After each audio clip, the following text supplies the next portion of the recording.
ये कहानी है जंगल में रहने वाले एक ठग की दो बेटियों की, जो जंगल से गुजरने वाले मुसाफिरों को छल कपट से लूटकर उनका कत्ल कर देती। पर फिर एक दिन एक ऐसा मुसाफिर आया जिससे उन सब की जिंदगी बदल गई।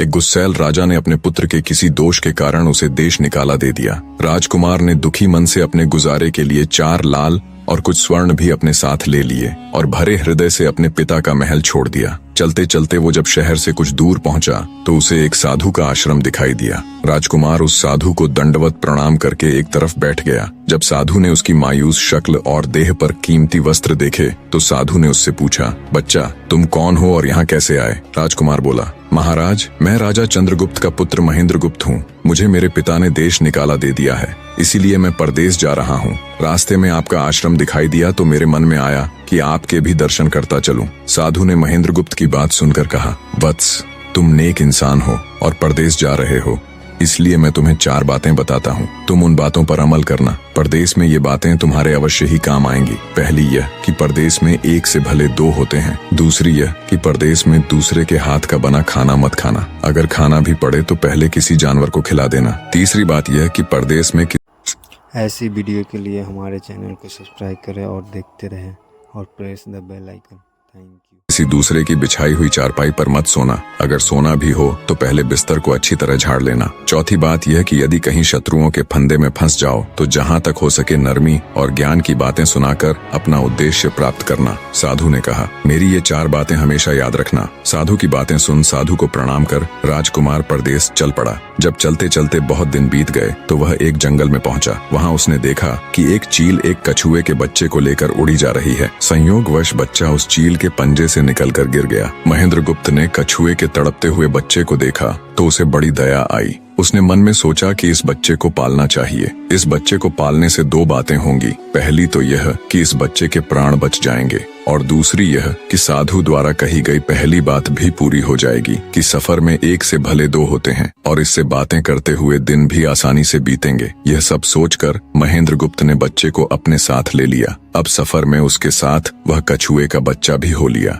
कुछ दिन के सफर के बाद राजकुमार को एक अच्छा सा स्थान दिखाई पड़ा। उस स्थान पर पहुंचकर उसने कुछ खाया पिया और फिर कछुए के बच्चे से बोला, तुम यहाँ बैठे रहना, मैं जरा थोड़ी देर सो लूं। यह कहकर महेंद्रगुप्त एक पेड़ के नीचे सो गया। उसी पेड़ के ऊपर एक सांप और एक कौवा रहते थे। उन दोनों का यह दस्तूर था कि जब कोई मुसाफिर उस पेड़ के नीचे ठहरता तो सांप उसे डस लेता और कौवा उसकी आंखें निकाल लेता। नाग ने जब सोते हुए मुसाफिर को देखा तो पेड़ के नीचे उतरा और राजकुमार को डस लिया। सांप के डसते ही तुरंत राजकुमार के प्राण पखेरु उड़ गए। कुछ देर में जब कछुए की नजर महेंद्रगुप्त पर पड़ी तो वह उसे मरा देखकर बहुत घबराया और महेंद्रगुप्त के ऊपर बैठकर रोने लगा। तभी कौवा भी पेड़ से नीचे उतरा और ज्यों ही उसने महेंद्रगुप्त की आंखें निकालनी चाही त्यों ही कछुए ने झपटकर कौवे की गर्दन को मुंह से पकड़ लिया। कौवे ने बहुत जोर लगाया मगर कछुए ने उसे नहीं छोड़ा। तब कौवे ने सांप को पुकारा। कौवे की आवाज सुनकर सांप आ गया। उसने बड़े जोर से कछुए की पीठ पर डंक मारा, परंतु कछुए ने अपना मुंह भीतर कर लिया। सांप ने कई बार कछुए की पीठ पर डंक मारा, किंतु हर बार कछुआ अपना मुंह अंदर कर लेता। जब सांप का कछुए पर बस नहीं चला तो उसने कछुए से प्रार्थना की कि तुम मेरे मित्र को छोड़ दो। यह सुनकर कछुआ बोला, नहीं, तूने मेरे मित्र को डसा है, अब मैं भी तेरे मित्र की जान लूंगा। तू मेरे मित्र को छोड़ दे तो मैं तेरे मित्र को जीवित कर दूंगा। यह कहकर सांप ने काटी हुई जगह पर मुंह रखकर महेंद्रगुप्त के शरीर से विष खींच लिया और बोला, अब तो मेरे मित्र को छोड़ दे। कछुए ने जब राजकुमार को देखा कि उसे थोड़ा होश आ रहा है और उसका जहर उतर रहा है तो उसने कौवे को छोड़ दिया। जब महेंद्रगुप्त को होश आया तब कछुए ने उसे सांप के डसने का सारा हाल सुनाया। कछुए की बात सुनकर तुरंत महेंद्रगुप्त के मन में साधु की बताई पहली बात खटकी। सोचा, साधु की एक बात तो काम आई कि एक से भले 2 होते हैं। मन ही मन उसने साधु को धन्यवाद दिया और आगे बढ़ चला। चलते चलते कुछ दिनों के बाद जब वे समुद्र के किनारे जा पहुंचे तब कछुए के बच्चे ने कहा, मित्र, मेरा देश आ गया है। यदि तुम कहो तो मैं अपने माता पिता से मिलाऊं। उनसे बिछड़े बहुत दिन हो गए हैं, वे बहुत दुखी होंगे। महेंद्रगुप्त ने उसे जाने की आज्ञा दे दी और स्वयं रात को वहीं समुद्र के किनारे उस जंगल में ठहर गया। जिस जंगल में राजकुमार ठहरा हुआ था उसी जंगल में वहां से कुछ दूर ही एक ठग का परिवार रहता था। ठग के 2 लड़कियां और 4 बेटे थे। उसकी बड़ी बेटी ज्योतिष विद्या जानती थी। जब भी कोई राहगीर, कोई यात्री उस जंगल से गुजरता और उसके पास कुछ कीमती होता तो ठग की बड़ी बेटी अपनी विद्या से जान पहचान लेती थी। आज फिर से उसे बहुत दिनों बाद बहुत से खजाने की महक आई। उसने अपने पिता से कहा, ऐसा प्रतीत होता है कि इस जंगल में एक पथिक आया हुआ है। उस पथिक के पास 4 लाल हैं। यदि तुम लोग उस पथिक को यहाँ ले आओ तो उससे लाल लेना मेरा काम है। यदि वे लाल हमको मिल जाएं तो हम जन्म भर के लिए निहाल हो जाएंगे, परंतु उस पथिक को मारना मत, उसे जीवित ही पकड़ लाओ। ठग अपने बेटों के साथ तुरंत उसकी तलाश में निकल पड़ा। वे थोड़ी ही दूर चले होंगे कि उन्होंने देखा एक आदमी एक पेड़ के नीचे सो रहा है। उसे देखकर उन्होंने सोचा कि यह वही पथिक हो सकता है जिसके पास लाल हैं। वे उसे पकड़कर ले गए और अपनी बड़ी बेटी के हवाले करके बोले, इससे लाल निकलवाना अब तेरा काम है। ठग की बड़ी बेटी ने पूरे आश्वासन के साथ कहा, तुम लोग चिंता मत करो, मैं इससे लाल निकलवा लूंगी। ठग की छोटी बेटी ने जब महेंद्रगुप्त को देखा तो वह दिलोजान से उस पर मोहित हो गई। पहली ही नजर में वो अपना दिल उस नौजवान राजकुमार को दे बैठी। भाइयों के डर से कुछ कह तो न सकी, लेकिन मन ही मन उसको बचाने की युक्ति सोचने लगी। कुछ देर बाद ठग की बड़ी बेटी ने खाना बनाया और उसमें जहर मिला दिया। वही खाना उसने महेंद्रगुप्त को परोस दिया। जब थाली महेंद्रगुप्त के सामने आई तो उसने खाने के लिए निवाला तोड़ जैसे ही उसे खाने को हुआ, तभी उसे साधु की कही गई दूसरी बात याद आई। उसने थाली में से थोड़ा सा भोजन निकालकर कुत्ते के सामने डाल दिया। जैसे ही उस खाने को कुत्ते ने खाया वो तुरंत मर गया। यह देखकर महेंद्रगुप्त ने भोजन नहीं किया। उसने अपने मन में सोचा कि साधु की दूसरी बात भी काम आई। अपनी इस चाल को असफल होते देखकर ठग की बड़ी बेटी को गुस्सा तो बहुत आया, पर वो अपने गुस्से को अंदर ही अंदर पी गई। उसने महेंद्रगुप्त के सोने के लिए पलंग तैयार करवाया और उससे कहा, जाओ पथिक, ऊपर के कमरे में तुम्हारे लिए पलंग तैयार करवा दिया है, अब तुम आराम करो। कई दिनों की सफर की यात्रा के कारण थका हुआ राजकुमार जब ऊपर आया तो उसे बढ़िया धुली हुई चादर पलंग पर बिछी हुई दिखाई दी। सोचा, जो हुआ सो हुआ, कई दिनों के बाद चैन की नींद तो सोने को मिलेगी। वो जैसी ही पलंग पर बैठने को हुआ तो उसे साधु की तीसरी बात याद आई कि परदेश में हमेशा बिस्तर को झाड़ कर सोना। जैसे ही उसने बिस्तर को झाड़ा तो उसके होश उड़ गए। वो बिस्तर एक कच्चे सूत से तैयार किया गया था जिसके नीचे आग का कुआं था। महेंद्रगुप्त ने देखा कुएं के अंदर बड़े बड़े आग के अंगार धधक रहे हैं। सोचा, साधु की तीसरी बात भी काम आई। उसने एक बार फिर मन ही मन साधु का धन्यवाद किया और पास पड़ी एक टूटी हुई चारपाई पर लेट गया। थोड़ी देर पहले जो राजकुमार चैन की नींद लेने की सोच रहा था, अब नींद उसकी आंखों से कोसों दूर थी। अब तो उसे अपनी जान के लाले पड़े थे। सोचने लगा, आज की रात बचना बहुत कठिन है। तभी ठग की छोटी बेटी मौका पाकर आई और कहने लगी, हे प्रिय, मैं तुम पर दिलोजान से न्यौछावर हूँ, परंतु आज की रात मेरे वश में कुछ नहीं है। आज की रात मेरी बड़ी बहन की बारी है। जिस तरह भी हो सके बस आज की रात मेरी बहन से अपने प्राण बचा लो, कल मेरी बारी है। हे स्वामी, मैं तुम्हारी दासी हूँ, मैं तुम्हें साफ बचा लूंगी। इतना कहकर ठग की छोटी बेटी चली गई। जब सब लोग खाना खा चुके तो ठग की बड़ी बेटी ऊपर बने कमरे में चली। सोचा अब तक तो पथिक जलकर राख बन चुका होगा, पर जैसे ही वो कमरे के अंदर आई और देखा कि पथिक तो बिल्कुल सही सलामत टूटी हुई चारपाई पर लेटा हुआ है तो उसके क्रोध की कोई सीमा न रही। तुरंत उसने कटार निकाली और क्रोध से बोली, हे पथिक, या तो अपने 4 लाल मुझे अभी के अभी दे दे, वरना मैं तुझको मार डालूंगी। उसी समय महेंद्रगुप्त को साधु की चौथी बात याद आई कि कहीं शत्रुओं के फंदे में फंस जाओ तो जहाँ तक हो सके नरमी और ज्ञान की बातें सुनाकर अपना उद्देश्य प्राप्त करना। उसने सोचा कि आज रात बचना मुश्किल है, पर साधु की चौथी बात भी आजमानी चाहिए। महेंद्रगुप्त ने यह सब सोचकर लड़की से कहा, मेरे पास लाल नहीं है। यदि तू मुझको मारेगी तो वैसे ही पछताएगी जैसे बंजारा अपने कुत्ते को मारकर पछताया था। लड़की गुस्से में बोली, कौन बंजारा और कौन सा कुत्ता, क्या बक रहे हो तुम? तब राजकुमार बोला, तुम नहीं जानती तो सुनो लड़की। एक बंजारा था जिसने एक कुत्ता पाल रखा था। वो कुत्ता बहुत समझदार था जिसे बंजारा अपनी औलाद से भी ज्यादा प्यार करता था। एक समय ऐसा आया कि एक कातक नाम की भयंकर बीमारी के चलते बंजारे का सारा परिवार उस बीमारी की भेंट चढ़ गया और बंजारे की करोड़ों की संपत्ति भी बिक गई। दुखी बंजारा अपने कुत्ते को लेकर आगरा में एक साहूकार के पास जाता है और साहूकार को 10,000 के बदले अपना कुत्ता गिरवी रखने को बोलता है। उस समय 10,000 एक बहुत बड़ी रकम होती थी। पहले तो बनिए ने बंजारे को मना कर दिया, पर फिर कुछ सोचकर उसने बंजारे को 10,000 रुपए दे दिए। कुछ ही समय बीता था कि एक रात सेठ के घर डाकू घुस गए। बंजारे का कुत्ता सब हरकत देख रहा था। सोचा, भौंकूंगा तो परिवार के सब लोग उठ जाएंगे और ये डाकू उनका भी कत्ल कर देंगे। वो चुपचाप बस उनको देखता रहा। जब डाकू सेठ के घर चोरी किए हुए धन को लेकर चल पड़े तो कुत्ता चुपचाप उनके पीछे पीछे हो लिया। सेठ के पास इतना धन था कि डाकू उसे निकाल तो लाए, पर अब उनसे वो लेकर चला भी नहीं जा रहा था। दिन भी निकलने के करीब हो चला था। डाकुओं ने सोच विचार कर उस धन को एक तालाब के अंदर छिपा दिया। सोचा बाद में आराम से निकाल ले जाएंगे। कुत्ता डाकुओं की सब करामात देख चुपचाप वापस घर चला गया। सुबह हुई तो सेठ के घर कोहराम मच गया। पता चला कि चोर सारा धन निकाल ले गए। सेठ का रो रो कर बुरा हाल था। आसपास के लोग उसे दिलासा दे रहे थे। सेठ ने रोते रोते कहा, मैंने सुना था बंजारे का कुत्ता बहुत समझदार है, पर ये नमक हराम तो एक बार भौंका तक नहीं। तभी बंजारे का कुत्ता उस सेठ की धोती पकड़कर खींचने लगा। कुत्ते की हरकत देख पास खड़े एक समझदार व्यक्ति ने सेठ से कहा, सेठ जी, ये कुत्ता कुछ कहना चाहता है, हमें इसकी सुननी चाहिए। और सभी लोग कुत्ते के पीछे पीछे हो लिए। सबको लेकर कुत्ता उसी तालाब के पास पहुंच गया जहां रात को डाकुओं ने सारा धन छिपाया था,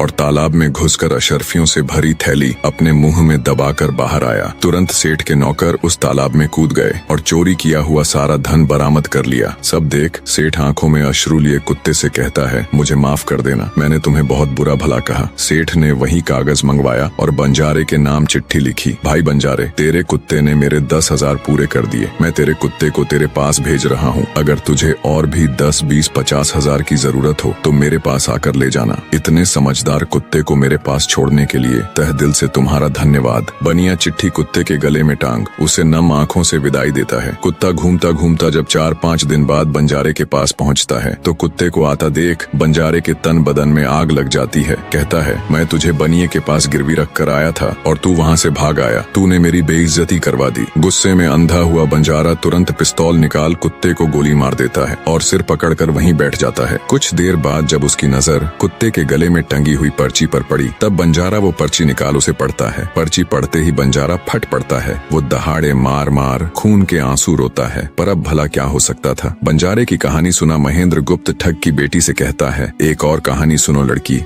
एक राजा के पास एक बहुत समझदार पढ़ाया हुआ तोता था। वह बड़ा चतुर था। एक दिन राजा तोते को अपने साथ गंगा स्नान को ले गया और उसको घाट पर बैठाकर स्वयं स्नान करने लगा। तभी तोते की नजर अमर फल पर पड़ी जो पास ही नदी में बहता हुआ आगे बढ़ा जा रहा था। वह उसको नदी से बाहर निकाल लाया और राजा के आने पर उसको वह अमर फल देता हुआ बोला, महाराज, यह अमर फल है, इसे खा लीजिए। राजा ने कहा, मैं अकेला अमर फल खाकर क्या करूंगा, अपने बाग में लगा दूंगा। जब इसमें फल लगेंगे तब सब कुटुंबियों को खिला कर अमर कर दूंगा। गंगा स्नान से लौटकर राजा ने वह फल माली को देकर कहा, इस फल को बाग में लगा दो। थोड़े ही दिनों में पेड़ फल फूल गया, उसमें फल लगने लगे। एक दिन एक फल पककर पेड़ से गिरा तो उसे सांप ने सूंघ लिया, जिससे वह जहरीला हो गया। अनजान माली वह अमर फल लेकर राजा के पास आया। राजा फल को देखकर बहुत खुश हुआ और कुछ सोचकर वो फल पहले कुत्ते को खाने को दिया, क्योंकि राजा बड़ा नीतिवादी और विचारवान था। वह जानता था कि बिना सोचे समझे किसी भी वस्तु को खाना ठीक नहीं होता। राजा ने ज्यों ही वह फल कुत्ते को खिलाया, कुत्ता मर गया। यह देखकर राजा ने क्रोधित होकर अपने तोते से कहा, बेईमान तोते, तू हमें जहर देकर मारना चाहता था। ये कहकर राजा ने क्रोध में आकर तोते को मार डाला और माली से कहा, इस पेड़ के चारों ओर घेरा डाल दो जिससे कोई इसका फल न खा सके। एक दिन उसी शहर में एक सास बहू में भीषण लड़ाई हुई। बुढ़िया घर से निकलकर कहने लगी, आज मैं राजा के बाग में जाकर जहर वाला फल खा लूंगी। ये कहकर वह बाग में आई और जैसे ही उसने फल तोड़कर खाया तो वह 16 वर्ष की युवती बन गई। जब राजा को यह समाचार मिला तो उसे सारा माजरा समझते देर न लगी। राजा को बड़ा दुख हुआ। वह कहने लगा,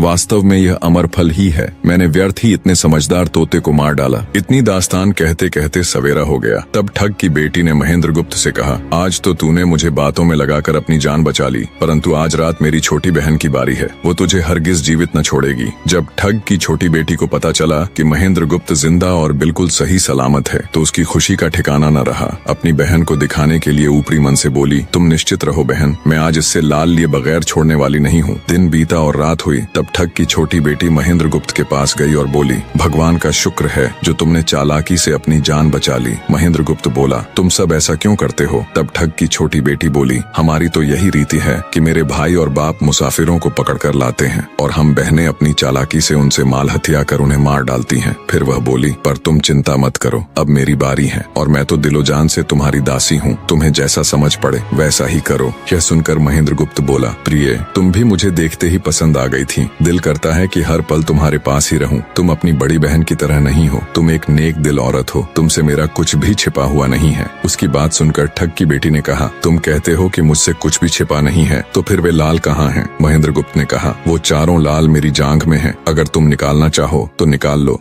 राजकुमार की बात सुन ठग की छोटी बेटी बोली, प्यारे वो लाल तुम्हें ही मुबारक हो। मैं तो तुम्हारी दासी हूँ, तुम्हारे दर्शनों की प्यासी हूँ, मुझे तुम्हारे सिवाय और कुछ नहीं चाहिए। ये सुन महेंद्र गुप्त बोला, जो कुछ तुमने कहा है वह तो सब ठीक है, लेकिन ये प्यार और प्रेम की बातें सब धरी रह जाएंगी जब हमारे शरीर में प्राण ही नहीं रहेंगे, क्योंकि जब तुम्हारे बाप और भाइयों को इसका पता लगेगा तो हम दोनों की खैर नहीं। तब ठग की बेटी बोली, तुम चिंता मत करो, मेरे पास इसका भी उपाय है। आज रात को सबके सोने के बाद हम यहाँ से भाग चलेंगे और कहीं बहुत दूर रहेंगे जहाँ कभी मेरे भाई और बाप पहुँच न सके। महेंद्र गुप्त बोला, पर ये सब होगा कैसे? बोली, यहाँ से निकलने का एक ही उपाय है। मेरे पिता के पास 2 ऊँटनियाँ हैं, उनमें से एक तो दिन भर में 60 कोस चलती है और दूसरी दिन भर में 100 कोस चलती है। तुम उनमें से बड़ी वाली को खोल लाना, तब तक मैं हम दोनों के लिए कुछ धन बांध कर रख लूंगी। जब आधी रात हुई तब महेंद्र गुप्त ऊँटनी को खोलने चला गया। महेंद्र गुप्त ऊँटनी ले तो आया, मगर जल्दबाजी के कारण वह बड़ी के स्थान पर छोटी को ले आया। ठग की बेटी बहुत सा माल लेकर ऊँटनी पर बैठ गई और दोनों चल दिए। ऊँटनी जब चलते चलते 60 कोस पहुंची तो जंगल में रुककर खड़ी हो गई। बीच जंगल में ऊँटनी को खड़ी देखकर महेंद्र गुप्त और ठग की बेटी के होश उड़ गए। ठग की बेटी बोली, अनर्थ हो गया, तुम रात के अंधेरे में बड़ी ऊँटनी की जगह छोटी को ले आए। मेरे पिता और भाई आते ही होंगे, वो हमें नहीं छोड़ेंगे। इधर जब सवेरा हुआ तो ठग ने देखा कि उसकी बेटी और मुसाफिर दोनों गायब हैं। उसने सोचा कि निसंदेह वह बदमाश मेरी बेटी को भगा ले गया है। तबेले में जाकर देखा तो पाया कि छोटी ऊँटनी गायब है और बड़ी वहीं है। सोचा ज्यादा दूर नहीं गए होंगे और ऊँटनी पर सवार होकर उसने उसे तेजी से दौड़ा दिया। थोड़ी ही देर में जंगल में उस स्थान पर जा पहुंचा जहां महेंद्र गुप्त और उसकी बेटी ठहरे थे। महेंद्र गुप्त ने जब उसको आते देखा तो बहुत घबराया और कहने लगा, देखो तुम्हारा पिता आ रहा है, अब उससे प्राण कैसे बचेंगे? लड़की ने कहा, घबराओ मत और जो मैं कहती हूँ उसे ध्यान से सुनो। जाओ, जाकर उस पेड़ पर चढ़ जाओ। जब मेरा बाप तुम्हें पकड़ने के लिए आएगा और पेड़ पर चढ़ेगा तो मैं चुपके से बड़े वाली ऊँटनी पर चढ़कर उसको तुम्हारी डाल के नीचे खड़ा कर दूंगी। तुम कूद कर उस पर बैठ जाना, इस प्रकार हम दोनों बचकर साफ निकल जाएंगे। यह सुनकर महेंद्र गुप्त तुरंत पेड़ पर चढ़ गया। तब तक ठग भी वहां आ पहुंचा।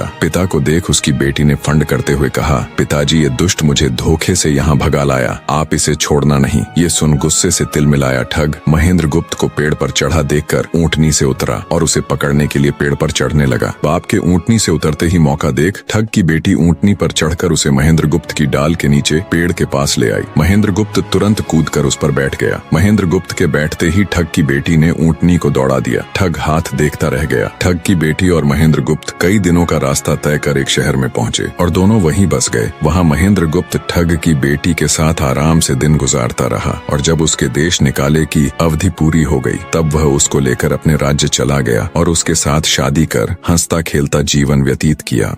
निष्कर्ष, महेंद्र गुप्त और ठग की बेटी की यह कथा हमें यह सिखाती है कि प्रेम और विश्वास का बंधन सबसे मजबूत होता है। जब बुद्धिमत्ता, धैर्य और निस्वार्थ प्रेम मिलते हैं तो असंभव को भी संभव बनाया जा सकता है। जीवन में चाहे कितनी भी कठिन परिस्थितियां क्यों न आए, सही निर्णय, संयम और परस्पर विश्वास हमें हर संकट से बाहर निकाल सकते हैं।